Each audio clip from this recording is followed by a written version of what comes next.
Assalamualaikum warahmatullahi wabarakatuh. Alhamdulillahirrahmanirrahim. Perkenalkan, nama saya Imam Junaidi dari Industrial Engineering kelas B dengan NPM 2202410051.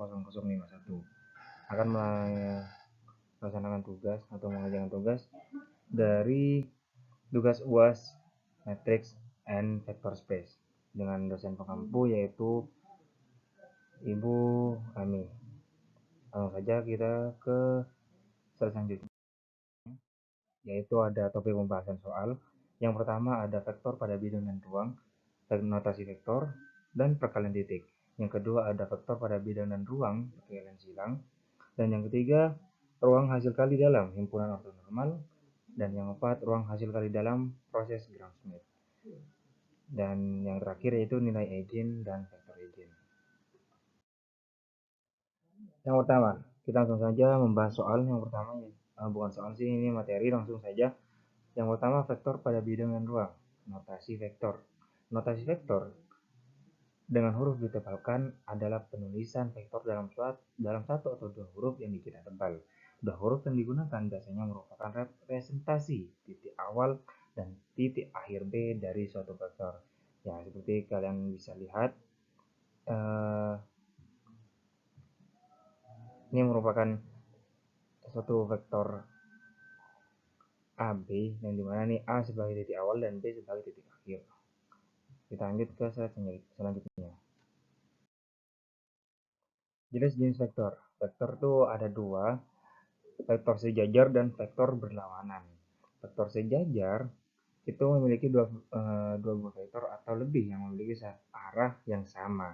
Ya, seperti terlihat di dalam gambar, arahnya sama, vektor AB dan vektor CD. Sedangkan vektor yang berlawanan itu seperti namanya saja berlawanan, pastilah vektornya itu berlawanan. Seperti di gambar ini, AB ke kanan dan DC ke samping kiri. Langsung saja ke perkalian titik atau dot product. Perkalian titik atau dot product secara geometri misalkan terdapat vektor A sama dengan A1, A2, A3 dan vektor B, B1, B2, B3, di mana kedua vektor membentuk sudut sebesar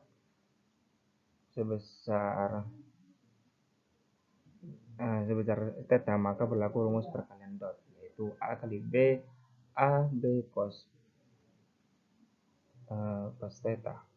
Perkalian dot atau perkalian titik secara aljabar berlaku perkalian yang langsung melibatkan unsur-unsur vektornya, yaitu A kali B, artinya A1 kali B1 ditambah A2 dikali B2 ditambah A3 kali B3. Contoh soal perkalian titik. Nah, ini merupakan contoh soal biar kalian lebih mengerti lagi juga. Dua buah vektor A dan B merupakan vektor 3D pada koordinat kartesian. Jika vektor A sama dengan 5i ditambah 3j plus 7k dan vektor B sama dengan 12i minus 3j plus k, pertanyaannya adalah maka tentukan panjang masing-masing vektor perkalian titik A kali B dan besar sudut yang dibentuk oleh kedua vektor tersebut. Ini satu soal ini, tetapi terdapat beberapa pertanyaan. Nah, hal yang harus kita lakukan pertama kali yaitu kita tulis saja dulu A sama dengan 5i ditambah 3j plus 7k seperti yang di soal, dan yang B sama juga plus k terakhir. Yang ditanya itu ada panjang vektor dan hasil perkalian titik serta besar sudut. Nah, untuk menentukan panjang atau besar dari masing-masing vektor ada yang namanya rumus. Dari panjang vektor itu akar dari setiap anggota pada vektor tersebut. Ini kan anggotanya 5, 5i, 3j, dan plus 7k ini. Artinya, ini dipangkatkan 2 semua. 5 pangkat 2 ditambah 3 pangkat 2 ditambah 7 pangkat 2. 5 pangkat 2, 25, 3 pangkat 2 itu 9, dan 7 pangkat 2 itu 49. Sehingga dijumlah sama dengan akar dari 83. Akar dari 83 sama dengan 9,11. Yang vektor B sama juga 12 minus 3 plus 1k plus k ini artinya plus 1k. Artinya di sini 1 pangkat 2 minus 3 pangkat 2 nih. Nah, kemudian dijumlah sama dengan akar dari 154 sama dengan 12,4. Kemudian menentukan hasil perkalian titik. Seperti yang sudah rumus di sebelumnya, perkalian titik itu A1 dikali B1 ditambah A2 ditambah B2 dan A2 dikali B2 ditambah A3 dikali B3. Tapi ini diganti dengan X atau Y atau Z, ini hanya rumusnya saja. Untuk langsung saja kita masukkan yang soal ke dalam rumus ini. Ini kan AX. Nih, ini bisa nih X-nya bisa berupa I dan Y-nya nih J dan Z-nya K. Bisa saja juga seperti itu. 5 dikali AX kali X. Ini 5 dikali 12. Ini maaf saya salah ketik. Ditambah 3 dikali minus 3 ditambah 7 dikali 1. Nah, hasilnya itu sama dengan nanti 13. Ini 5 kali ini 5 kali 12 sebenarnya. 5 kali 12 itu 60 ditambah dikurangi 9, 3 kali min 3 itu kan minus, nanti minus 9 ditambah 7. 60 dikurangi 9 itu 51, kemudian ditambah 7 itu sama dengan 58 ini ya. Untuk menentukan besar sudut, nah rumusnya itu beda seperti yang di atas. Rumusnya itu A dot B sama dengan A B cos theta. Cos theta sama dengan A kali B per dari ini kalau misal ada garisnya, ini menentukan panjangnya, melambangkan panjangnya dari setiap vektor. Nah, ini langsung saja theta sama dengan cos min 1. Kenapa ini min 1? Ini ketika pindah ruas ke sini, ini kan 1 per cos. Nah, 1 per cos itu bisa pindah ke atas dengan apa? Cos minus 1 dikalikan A kali B per nom dari A dan B. Sama dengan cos minus 1 ini 13. Ini kita masukkan saja yang 83 tadi dan nih 154. Nih, langsung saja nih hasilnya 83,4 derajat. Nah, soal yang nomor lanjut saja ke vektor pada bidang dan ruang, yaitu perkalian silang. Ini pembahasan yang kedua. Ini materinya, misalkan terdapat vektor A sama dengan A1, A2, A3, dan B sama dengan B1, B2, dan B3. Hasil perkalian silang kedua vektor dapat kita tentukan dengan cara ini nanti ada yang namanya perkalian searus. Nanti langsung saja ke contoh soal biar kalian lebih mengerti. Nah, misalnya ada soal diketahui vektor A sama dengan 2i minus j plus 3k dan B i plus 2j min 2k. Tentukan hasil perkalian silang antara vektor A dan B. Nih, penyelesaiannya yaitu yang pertama menentukan hasil perkalian silang dengan metode searus. Metode searus itu A kali B itu kita masukkan dulu. Ini di atas tuh IJK. Kita tulis IJK. Kemudian di sini 2 minus 1. Nih, ini kan J. Minus J itu minus 1, 3K. Di bawahnya vektor yang B. I itu kan langsung 1. Ini plus 2, artinya 2 dan minus 2. Nah, untuk metode searus, ini di sampingnya ditambahkan lagi. Tapi dua bagian utama ini pindah ke sini. Ini seperti halnya ini. Nah, ketika untuk perkaliannya itu minus 1 dikali minus 1 dikali minus 2 I. Nih, 2I.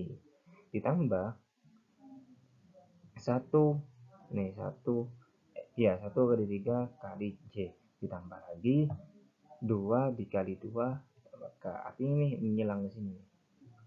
Nah, ini kemudian dikurangi yang dari sini. K kali min 1 kali 1. Nih, kemudian I kali 3 kali 2. Ini 2 kali 3 kali I, nggak apa. Dan ditambah untuk yang J nya itu J kali 2 kali 2. Sehingga didapatkan hasil 2i ditambah 3j ditambah 4k dikurangi 6i minus 4j minus k. 2i ditambah 3j ditambah 4k minus 6i, ini dikalikan ke dalam minus, jadi minus 6i ditambah, karena minus kali minus itu plus, jadi ini plus 4j, ini minus kali minus jadi plus, ini plus k. Ini kemudian kita jumlahkan atau yang sama aja, maksudnya i dengan i, j dengan j, dan k dengan k. Nah 2i dikurangi 6i sama dengan minus 4i. 3j ditambah 4j itu 7j ditambah 4k ditambah k dengan 5k. Jadi hasil dari A perkalian titik atau A cross produk B sama dengan minus 4i ditambah 7j ditambah 5k. Lanjut ke materi selanjutnya, yaitu ruang hasil kali dalam himpunan ortonormal. Nah, sebelum kita masuk ke himpunan ortonormal, kita harus mengetahui dulu himpunan ortogonal. Karena apa? Kalau semisal himpunan ortonormal, di dalamnya itu harus ada himpunan ortogonal. Jadi, semisal tuh, kalau semisal ada suatu himpunan, apakah himpunan tersebut masuk ke himpunan ortonormal apa tidak? Itu salah satu syaratnya yaitu himpunan tersebut harus ortogonal dulu, baru dicek ortonormalnya. Nah, langsung saja ke definisi. Misalkan V merupakan ruang hasil kali dalam, dan misalkan V elemen V besar, kemudian U dan V disebut saling ortogonal jika A kali V sama dengan 0. Langsung contoh soal saja. Himpunan ortogonal pada R pangkat 3. Misal R pangkat 3 memiliki hasil kali dalam dan U1 sama dengan 0,1,0. Dan U2 0, 1, 0, U3 0, 1, 0. Membuktikan S adalah ortogonal. Penjelasannya yaitu di sini U1 kalikan U2. U1 ini kan ini langsung, ini kan U1. Nah, U2. U1-nya kan 0, 1, 0. Ini 0, 1, 0. Sedangkan U2-nya 0, 1, 0 juga. 0, 1, 0. Nah, ketika dijumlahkan 0 kalikan 0, 0, 1 kalikan 0, 0, 0 kalikan 1 itu 0.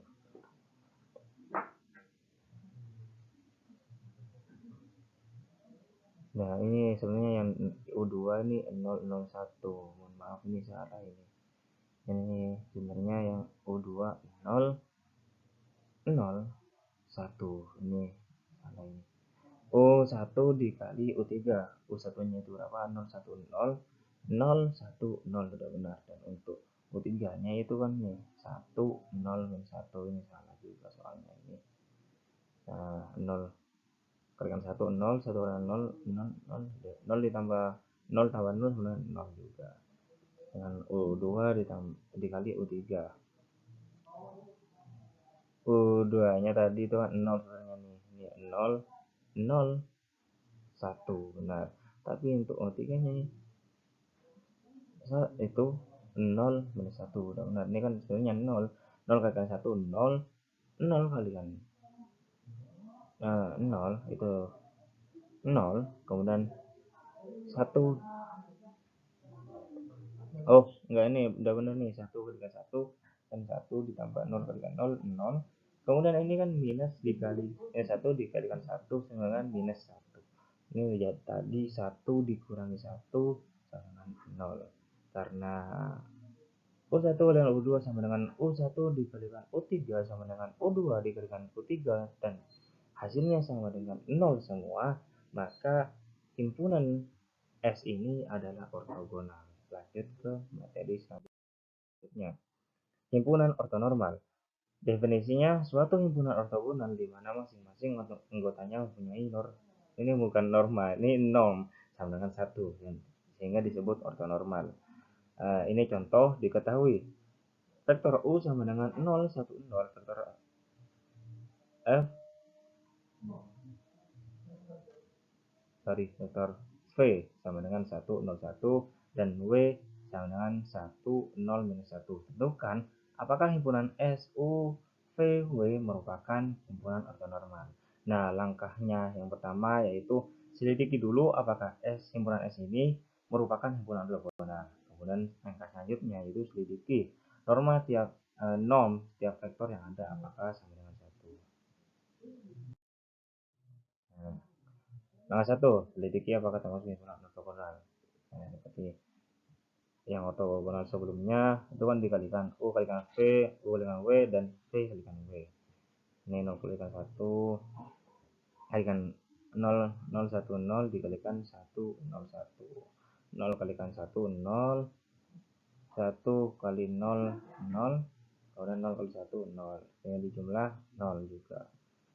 Ini 0 kalikan 1, 0. 1 kalikan 0, 0. 0 dikalikan minus 1 itu 0.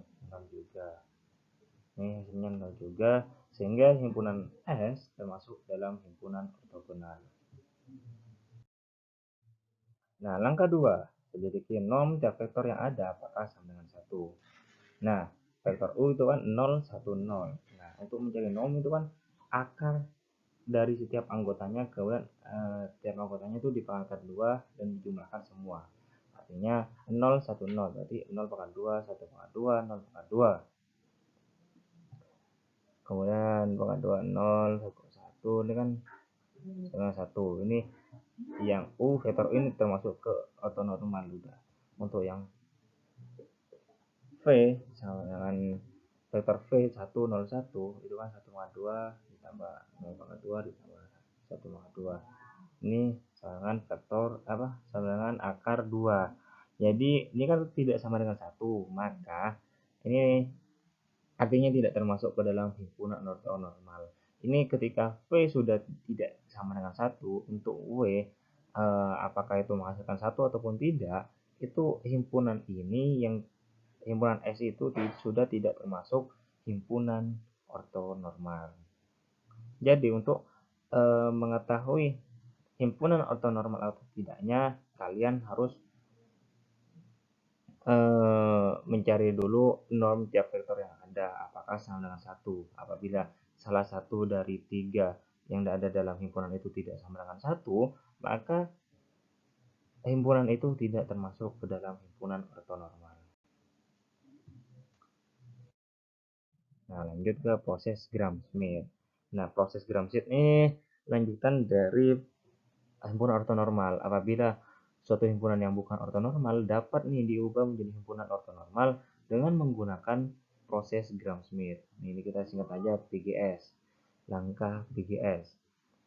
S sama dengan nih, misal U1, U2, U3, vektor U1, vektor 2, vektor U, vektor U2, vektor U3. Nah, untuk yang langkah yang pertama itu V1 sama dengan U1. V2 nih, U2 dikurangi U1 dikali V1 per nom V1. Untuk pangkat 2 dikalikan V1. Untuk yang V3 itu U3 dikurangi U3 dikali V1 dikali V1 juga, tapi ini kan di luar kurung nih. Ini kemudian dibagi nom V1 pangkat 2 dikurangi U3 dikali V2 per nom V2 pangkat 2 dikali V2. Nah, untuk selanjutnya itu hampir sama, tinggal misalnya untuk yang V4 ini nanti ini berarti U4 ya, dikurangi U4 dikali V1 terus ini sampai Vn. Nih, misalkan himpunan E sama dengan E1, E2, dan E3. Buktikanlah himpunan tersebut termasuk himpunan ortonormal. Jika tidak, gunakanlah proses Gram-Schmidt. Nah, untuk mengetahui ini termasuk himpunan ortonormal atau tidak, kita cek dulu dari tiap ini. Kita cek dulu seperti yang sudah saya jelaskan, untuk mengetahui himpunan ortonormal atau tidaknya, kita harus selidiki dulu dari ortogonal terlebih dahulu. Nah, dengan apa? E1 kalikan E2, E1 kalikan E3, E2 dikalikan E3. Nah, 1 kalikan E1, nih ini kan 122 ini kan E1, ini 102 ini kan E2, kemudian dikalikan.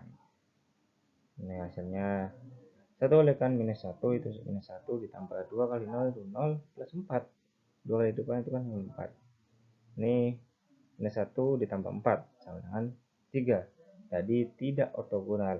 Syarat untuk menjadi himpunan ortogonal itu hasil dari perkalian S1 kemudian yang seluruhnya ini sama dengan 0.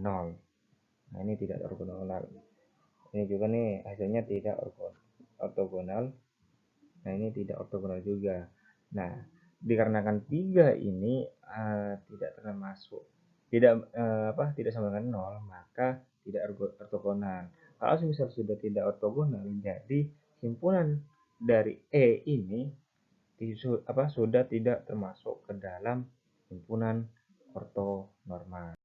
Nah, kemudian gunakanlah proses Gram-Schmidt.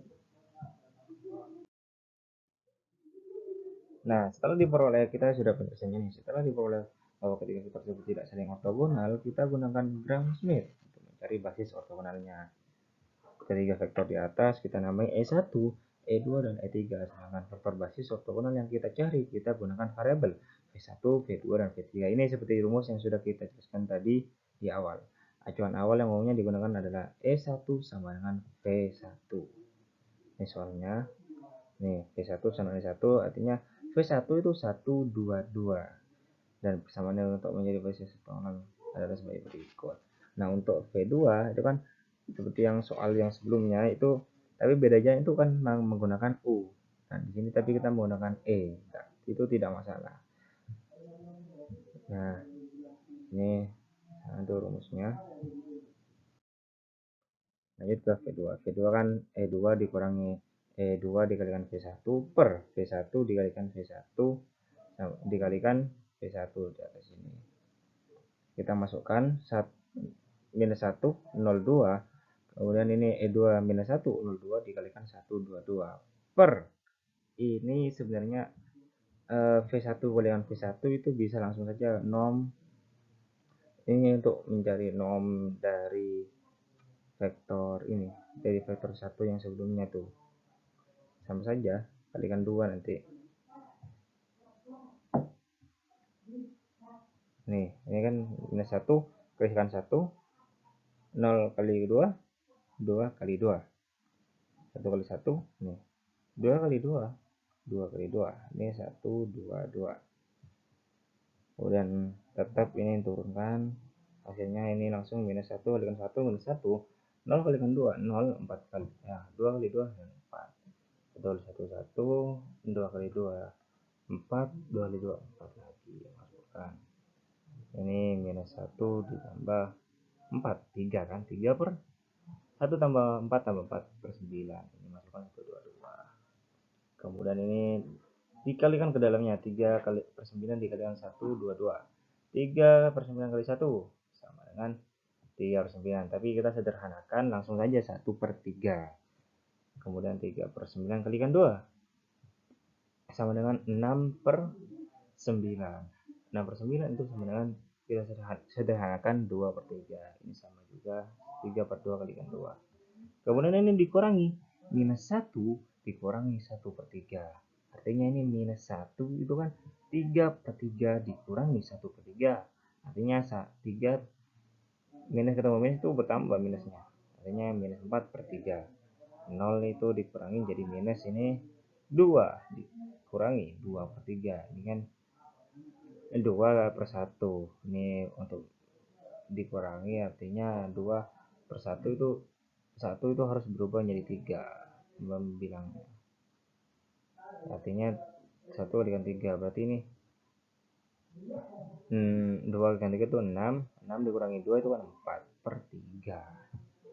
Lanjut. Nah, perhitungan selanjutnya untuk yang V3. V3 itu rumusnya seperti ini. seperti yang sudah dijelaskan. Kita masukkan 001, kemudian 0 kalikan nih, kalikan juga seperti yang tadi, 0 kali 1 itu memasukkan yang E3, kemudian dikalikan yang dengan V1. Dan seperti yang E3 ini dikalikan V2, dikalikan V2 juga seperti ini, yang sudah kita, ini kan V1, ini V2 yang sudah kita peroleh sebelumnya, dan menghasilkan seperti ini. 001 dikurangi 002 per 144, 122 dikurangi 0 plus 4/3 dibagi 16 per 9, 4 per ditambah 4 per 9 ditambah 16 per 9. Ini yang sudah dihasilkan 001, ini 2 per 9 dikalikan ini kemudian dikalikan ini tidak ada di sebelah ini seharusnya ada, mohon maaf sebelumnya ini sebenarnya ada di sampingnya. Kemudian ini 2 per 9 dikalikan 1 2, karena ini hasilnya 4/3 dikalikan 36 per 4/3 dibagi 36 per 9 itu sama dengan 1/3. Lanjut ke ini kalikan, dikalikan, kemudian ini 001 dikurangi 2 per 9 di 4 per 9, 4 per 9 dikurangi minus 4 per 9 minus 2 per 9 dan 4 per 9, sehingga dihasilkan 2 per 9 minus 2 per 9, 1 per 9. Nah, untuk menjadikan vektor normal, kita bagi V1, V2, dan V3 dengan panjang vektornya masing-masing. Nah, untuk dinormalisasi sebagai U1, U2, dan U3. Nah, ini kan V1 dibagi norm V1, V2 dibagi norm V2, V3 dibagi norm V3. Ini hasilnya langsung. Jadi itu yang V1 itu kan sudah kita ketahui, kemudian itu dibagi dengan norm atau panjangnya. Nah, itu hasil dihasilkan 1/3, 2/3, dan 2/3 ini. Nah, maka basis ortonormal dari vektor 122 minus 1, 02, dan 001 adalah 1/3, 2/3, 2/3, minus 2/3, minus 1/3, dan 2/3, dan yang terakhir ini 2/3, minus 2/3, minus 1/3. Oke, kita lanjut ke materi selanjutnya. Ada nilai eigen dan vektor eigen. Ini A, B, C, D ini adalah matriks. Nah, kemudian X, Y ini adalah vektor eigen. Ini K adalah nilai eigen sendiri dan vektor eigen. Ini misalkan ini sudah bisa baca. Maka dapat dirumuskan A dikalikan V sama dengan lambda dikalikan V.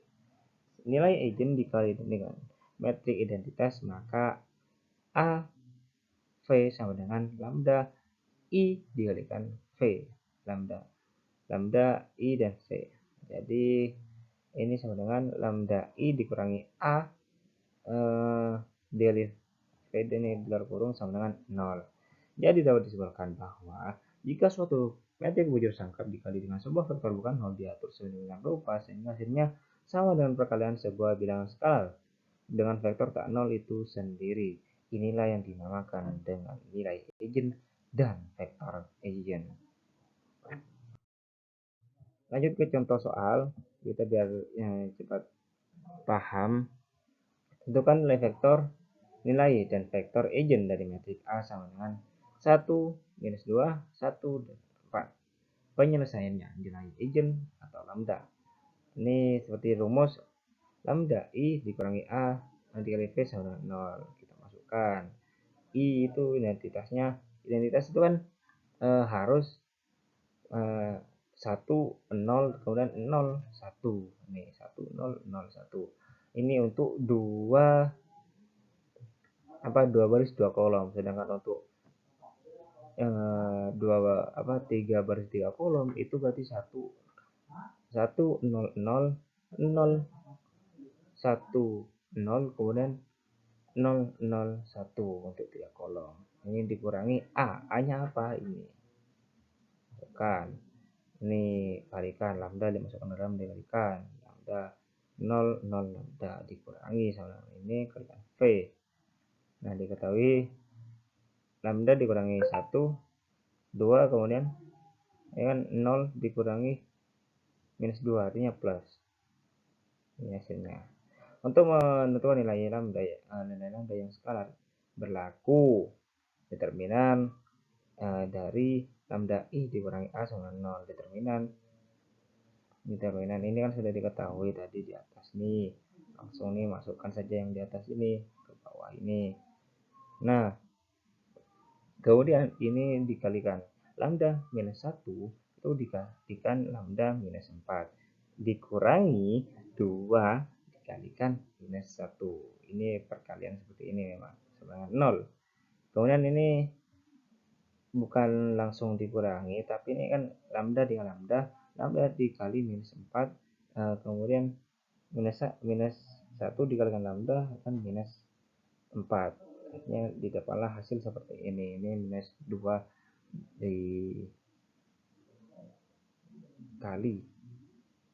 dikali minus 1 sama dengan plus 2 ditambah 4 6. Jadi lambda pangkat 2 dikurangi 5 lambda ditambah 6 sama dengan 0. Ini dia dapatkan hasil seperti ini. Lambda sama dengan 2 atau lambda sama dengan 3. Ini merupakan nilai eigennya. Sedangkan berikut ini adalah nilai vektornya. Ini nilai vektor.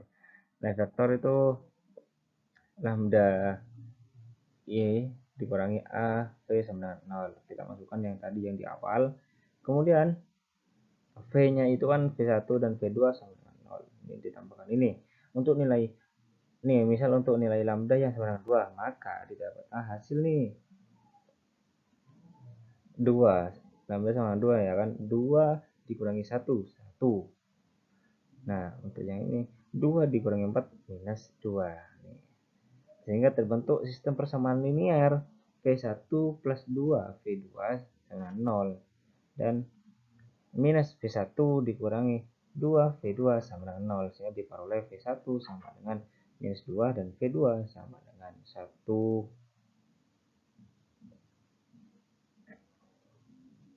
Iya.